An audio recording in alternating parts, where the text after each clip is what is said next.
Good evening, everyone, and welcome to this YouTube Live with the U.S. Embassy, Algiers. My name is Javier, and I'm a recent graduate from Columbia University and a current intern at Education USA, which provides advising for students in Algeria interested in studying in the United States. The Education USA office provides individual advising sessions, information sessions, and support services, as well as college counseling and guidance, standardized test information, scholarship searches, and visa interview preparation. If you are interested in an individual advising session, you can click the first link below in our video description. Now today we have a very special guest, Sabrina, who recently graduated from Temple University in Philadelphia, Pennsylvania. Sabrina, welcome to the show. We're so glad to have you here. Could you start to tell us more about yourself? Hi, Javier. Yes, so I'm Sabrina Zouaghi. I was born and raised in Algeria and grew up there. Most of my schooling I did in Algeria, and then when I was 19, after the baccalaureate, I came over to the US and decided to pursue my higher education here. I did my bioengineering bachelor's degree at Temple University in Philadelphia, and I'm currently working in research and development at Merck. So that's a little bit of background about me. Today, I wanted to share more about my post-graduation life and in general, my experience with studying in the US. I find that most questions that I get are usually about funding or how I find a job, how I found a job after graduating, OPT, and then also usually I get questions about being a female Muslim in the US and my experience. So I just wanted to share my experience with these topics.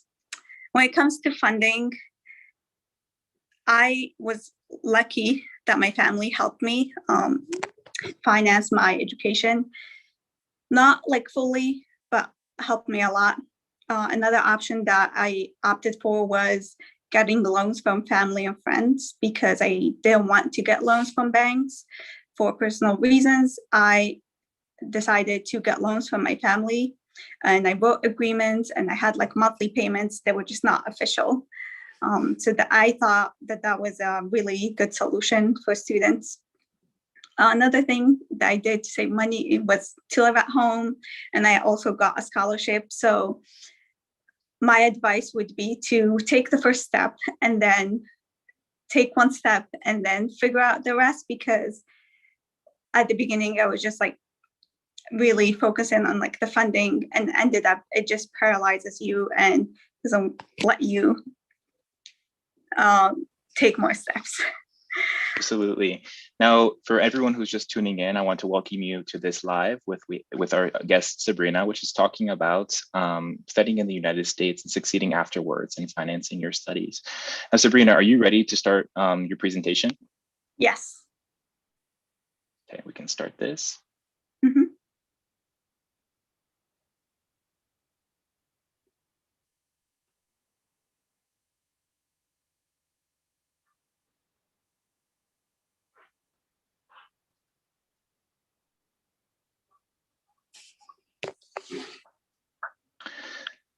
Now, so just for those of us that are tuning in right now, could you just remind everyone where you are currently and where you're working?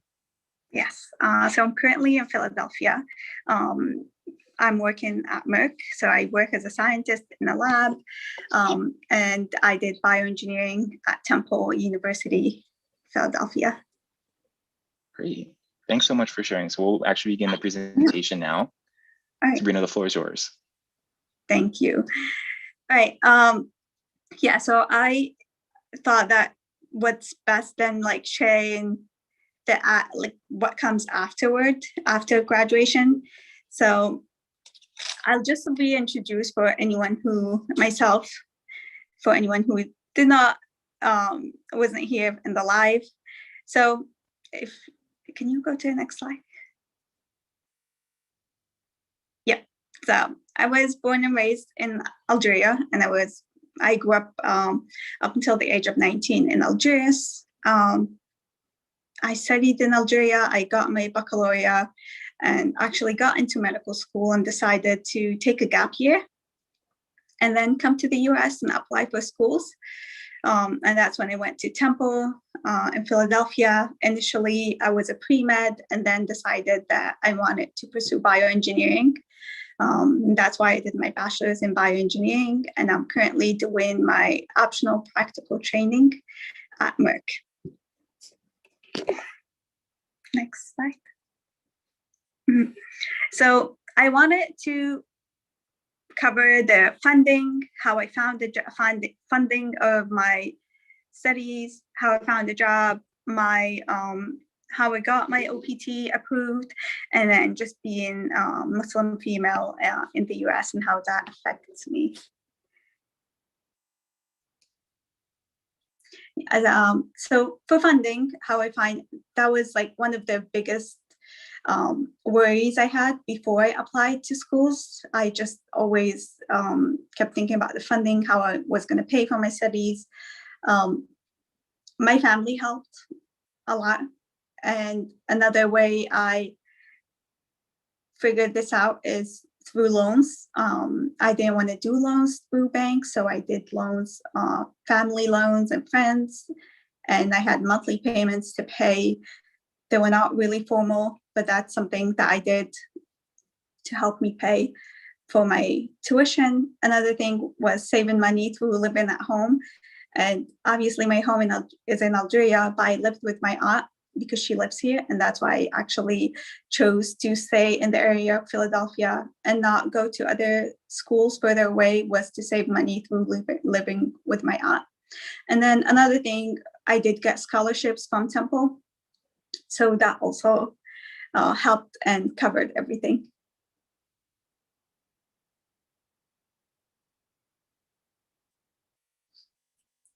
Definitely, like, thinking about my entire experience, I would not change anything because every single thing taught me something.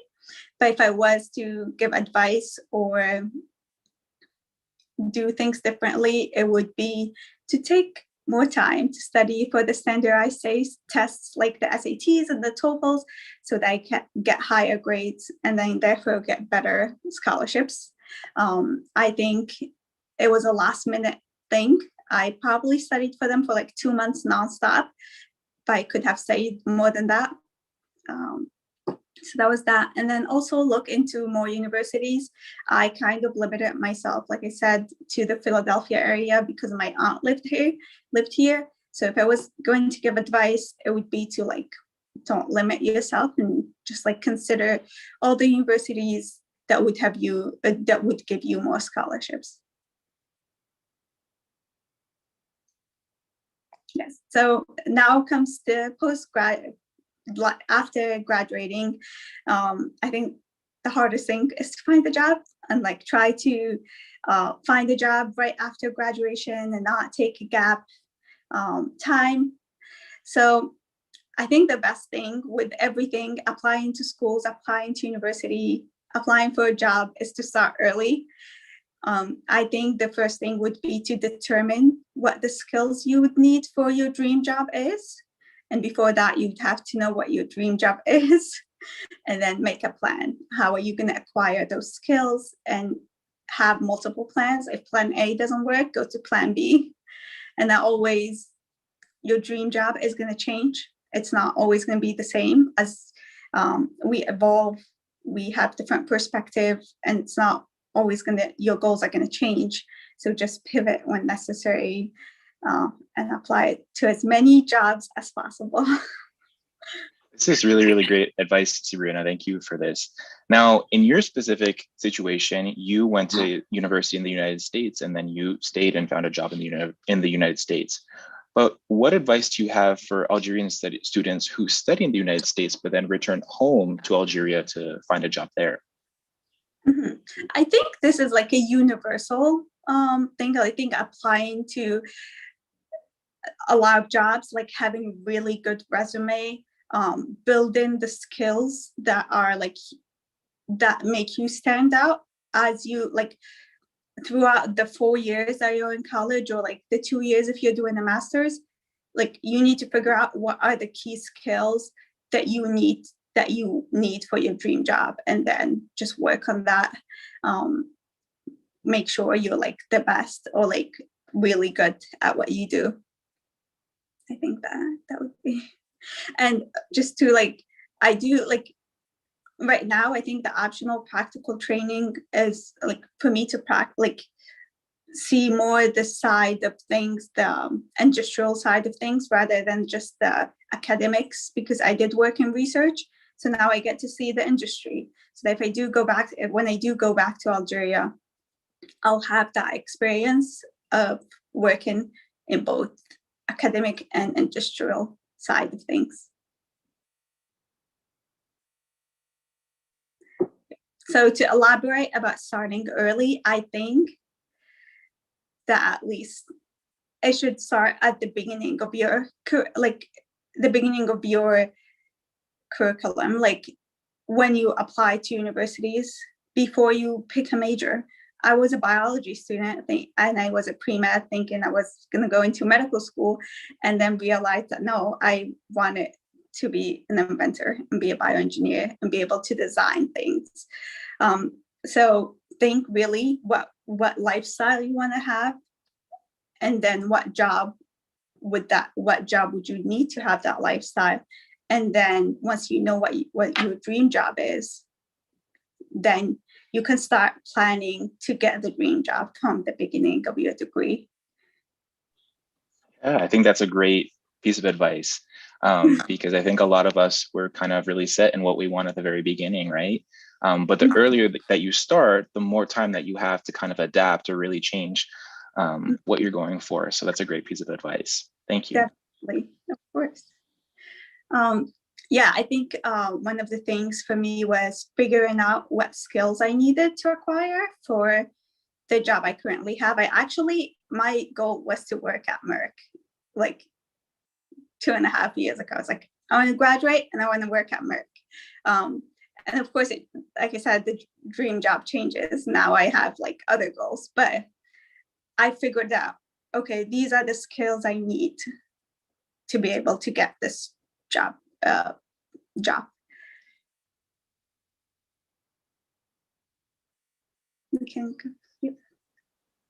And on that note, before you go into the next one, Sabrina, could you elaborate a little bit about how your specific university education and training really broadened your skills and gave you more skills as you entered your job search?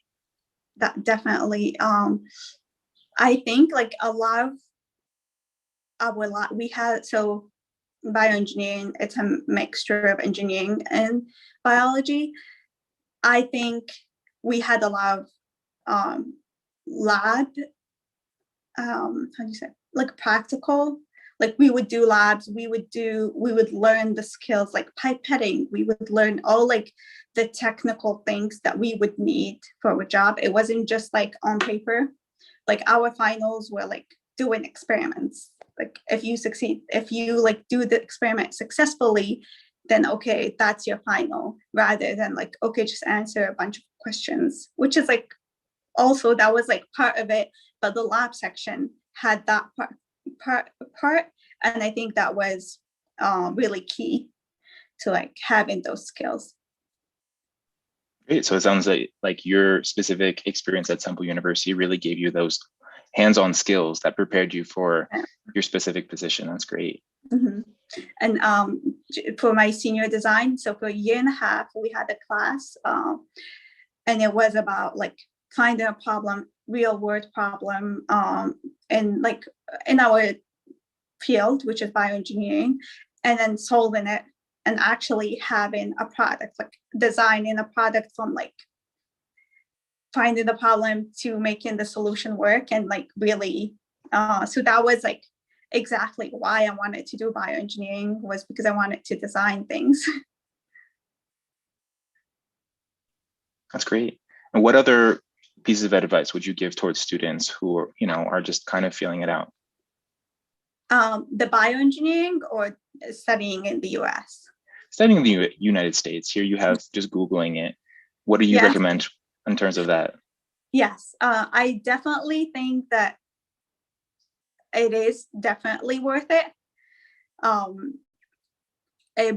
Like just like moving to a different country broadens your perspective, and you just see things differently. You see other cultures and other perspective about the world.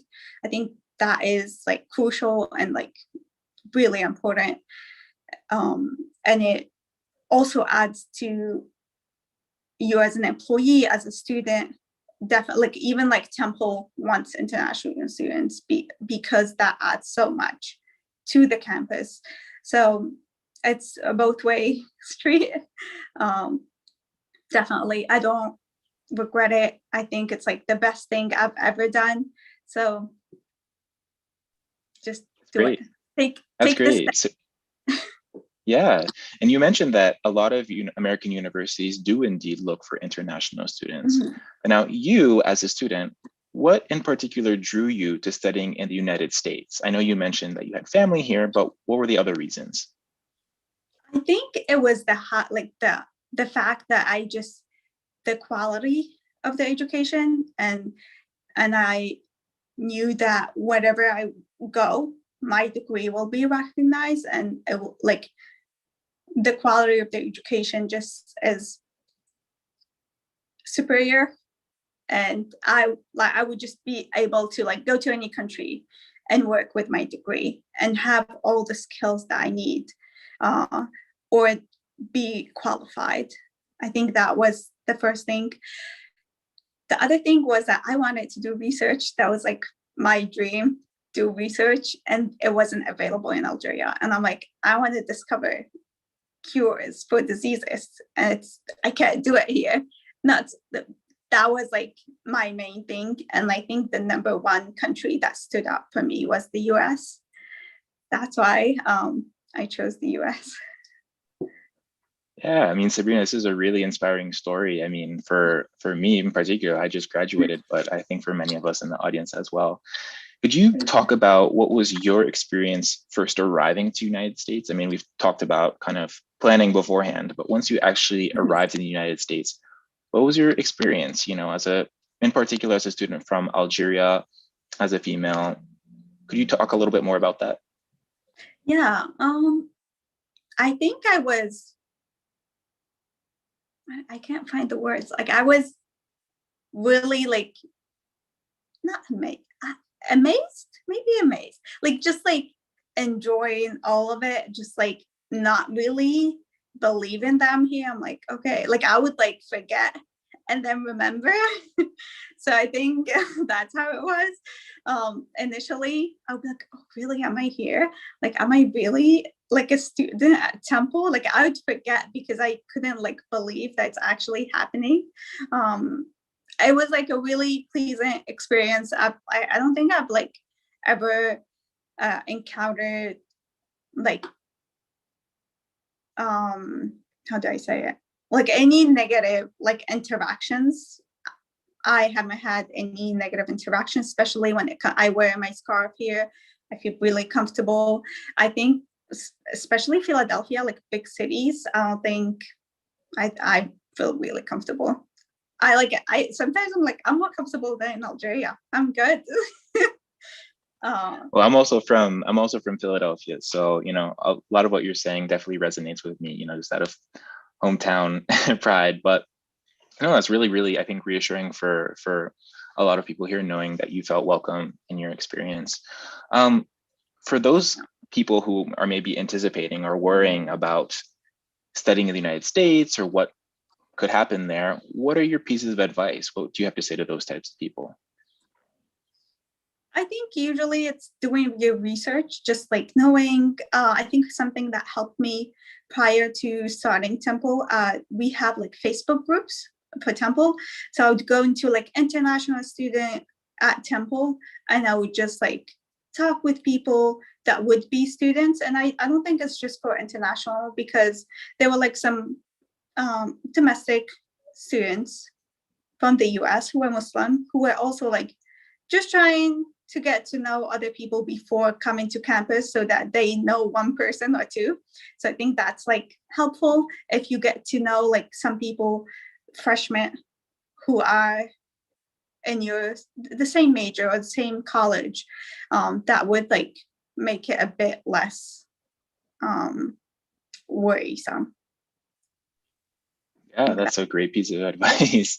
Now, Sabrina, could you talk to us a little bit about your experience in particular with the pandemic? I mean, how have you been able to adjust and maintaining kind of being in touch with your family back in Algeria?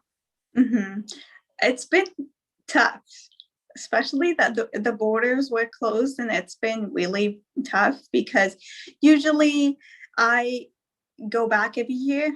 I go visit my mom and visit my brothers, but I haven't been able to for 2 years now. So it's been really rough. And usually it's like, I just decompress when I go to Algeria. I just forget about everything, my worries. I just leave them here. Like not that worries, like if I have exams, I don't have to worry about that when I'm in Algeria.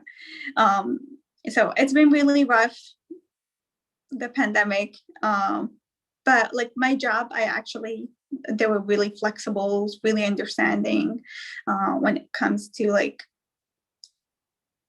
just knowing that we're burnt out from the pandemic and the mental health. So my team is like awesome. But just like feeling homesick, wanting to go visit my mom, those are like the things that really hit hard. Yeah, definitely. I think that would for many people. But you were mentioning earlier how at Temple University that you were able to find and reach out to people who were kind of experiencing the same thing. Could you talk a little bit about how you found a home away from home at Temple University and how maybe some Algerian students who are interested in studying in the United States, how they might be able to do the same? Yeah, definitely. So like universities like Temple, UPenn, Drexel, they all have MSA, which is like Muslim Student Associations. So a lot of my friends, I met a lot of my friends there. We had the Arab Student Association. I was actually the president, and we always try to like make events for people to come and like meet other Arabs and just feel, like you said, like the feeling of like being home away from home. So I think that was like really important, just being able to connect with people from the same culture, meet people from similar culture, but like different countries, like other Arabs. That helped me a lot. And just having friends helps a lot, I think, definitely. Absolutely. So what we'll do is we're going to start taking questions from the audience. If you have a question for Sabrina, feel free to put it in that chat and we'll be happy to answer it. Our first question comes from Munir Minou, who asks about English. So the question is, how do I get good skills in English? I think for me, I started probably in middle school, started to like take classes in English. My English wasn't that, it was like good when I got here, but I think it has like exponentially gotten better. So I think definitely if you have the chance to like go abroad to like for like 3 months, or like do like the U.S. Embassy has a lot of programs for like 2 months or 3 months, with summer 6 months. I think those would like definitely exponentially help your like skills.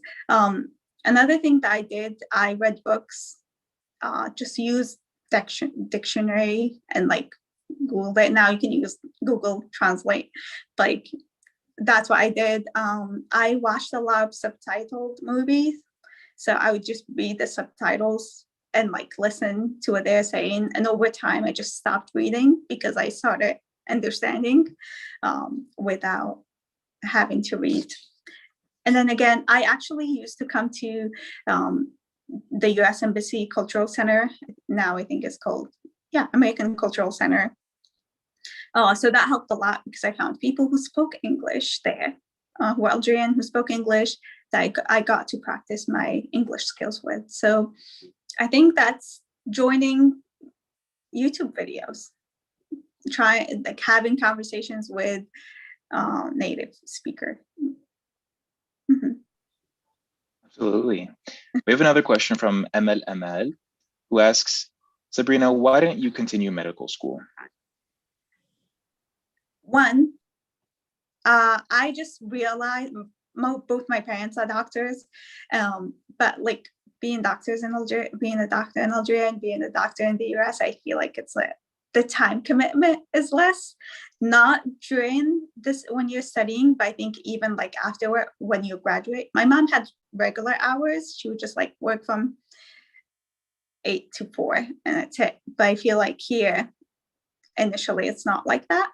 And I just wasn't ready for like to like spend the next 10 years just not having like as much time to myself. And that wasn't just the lifestyle that I envisioned. So that goes back to like know what lifestyle you want to have and what's the dream. And for me, I realized that I didn't need to be a doctor to find cures or like to develop medical devices that would help people. When I was in Algeria, I didn't know that. I thought I had to be a doctor for me to do research. But now if I do a PhD in bioengineering, I can do that actually. So I found other pathways to reach my goal without going through medical school. And Sabrina, could you tell me how easy or difficult it was for you to switch paths once you decided you didn't want to continue with medical school? Mm-hmm. It was pretty easy. So I did biology. So biology is pretty, biology and bioengineering had a lot of common classes in between. So I just like transferred the classes. There are some credits that I didn't lose them. They just didn't count toward my degree in bioengineering. But I think overall, because they were really close, bioengineering and biology, I didn't lose that much. I did one extra semester, but that was about it. And it's also because I didn't decide to switch until junior year. So like my third year, like beginning of my third, I knew I wanted to switch second year, but then didn't do the actual switch until junior.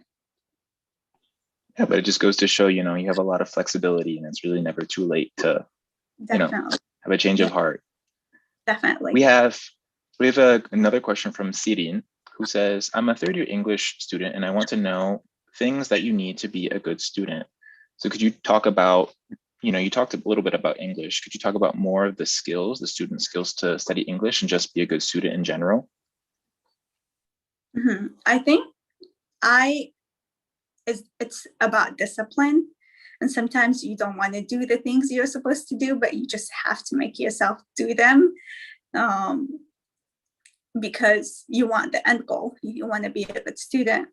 I think it's discipline and not waiting till last minute, just working on things as you go, learning as you go, instead of like waiting till like a week before finals and then trying to cram everything. So it's a continuous learning journey where like you learn throughout the year, not a week before finals. Yeah, and a lot of us are guilty of cramming, but that's really, really great advice. I know. We have another comment. Yeah. We have another comment from Sidine who says, if you want something badly, you need to sacrifice. So Sabrina, do you agree with this comment? And if so, do you feel like you've had to make particular sacrifices to reach your professional goals? Yeah, I think to a certain degree, yes. Like I miss my mom. I had to like go, like I feel homesick.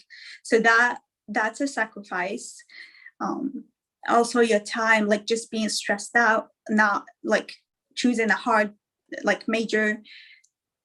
Maybe that's like I could have majored in something easier, like French. Not saying that French is easy, but like to me it would be like an easy major because I speak French, but like that's not why I chose. So yeah, of course there are things that you'll have to like not necessarily sacrifice, but like do. I agree with that to a certain degree, but I don't think you should like sacrifice your happiness or your like well-being to like reach something. Yeah. We have another comment from two people, Mohammed Amin Ben Harkat and Ilyas Maravel, who are asking about money. So I know that you've already talked about this, but could you kind of explain again, what was your process of exploring the finances with American universities? How did you finance your studies? Yeah, definitely. I think the first thing would be to like we said earlier, American universities want international students. So like, I think the first thing would be to like look at the universities that want international students really bad, that they would like give you more scholarships that other universities that have a lot of international students wouldn't give you. I think that would be the first thing. Another thing that I did, I actually applied to the universities that I had on my list, and those were the ones in the Philadelphia region. All of them gave me some kind of like, they all gave me a certain amount of scholarships. They were all different, the amount they gave me. I ended up going with Temple because that would allow me to live with my aunt, and that probably saved me like $10,000 a year.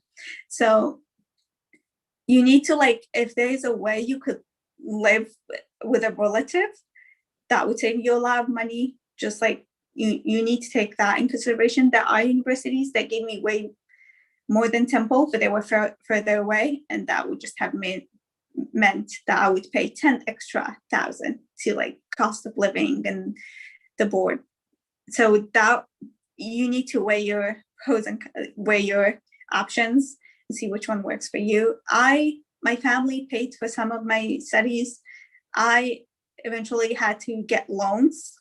I didn't want to get loans from the bank because of the interests. So I got loans from my uncles and my aunts, and I got a loan from a friend. And with my friend, I wrote an agreement. I had monthly payments, and then I paid them off. So that was another option that I used. So my family, scholarships, and loans from friends. Thanks, Sabrina. Could you now let us know, once you arrived to the United States, you had figured out that you were going to Temple University. What are some of the things that shocked you the most once you arrived to the United States? Shocked, like in a good way or in a bad? Just culture shock in general and how you adapted to it. Yeah. I think it's not a bad thing, but I think in Algeria, people dress up too much. And like here, people came to school with like, just like pajamas to 8 a.m. classes. And I'm like, oh, really? You can do that? Not that you should, but people do it. So it's like, that was like something that was like surprised with, or like sweatpants. And I just wasn't used to that. Not necessarily a culture shock, but that was like one of the things.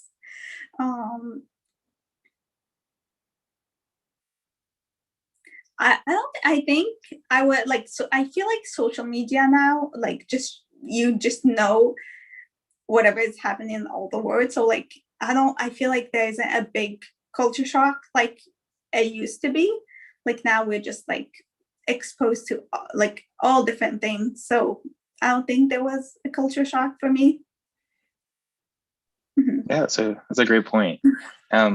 Obviously, there might be some people in our audience who think that studying in the United States is just out of reach. It's too far, it's too expensive, and whatnot. What do you have to say to those people? Like, I think that it's not too far. Nothing is too far. If you want it, you can figure out a way to make it work. Whatever you want, there's always different ways you can go about it. Just like I wanted to do research, that like medical school is not the only way, and you can figure out if there's no way your family can help, then figure out other ways, like find scholarship that would pay 100%, like the Fulbright scholarship. That's try to get that scholarship. I think there are ways around it. Applying to universities that would give 100, like that would give a full ride, meaning that would cover all the expenses, or getting loans from family or friends. So like just trying to figure out ways to do it. There's always a way, I think. Yeah, that is a really, really great piece of advice. Well, Sabrina, I think that we're gonna wrap it up here. Thank you for being such a wonderful guest on our lab tonight. I personally have been very inspired by your personal journey, and I'm sure that our audience has been as well. If you haven't already subscribed to our YouTube channels and Facebook page, U.S. Embassy Algiers and Education USA Algeria, be sure to do so. And we are all very excited to see you next time. Bye. Thank you.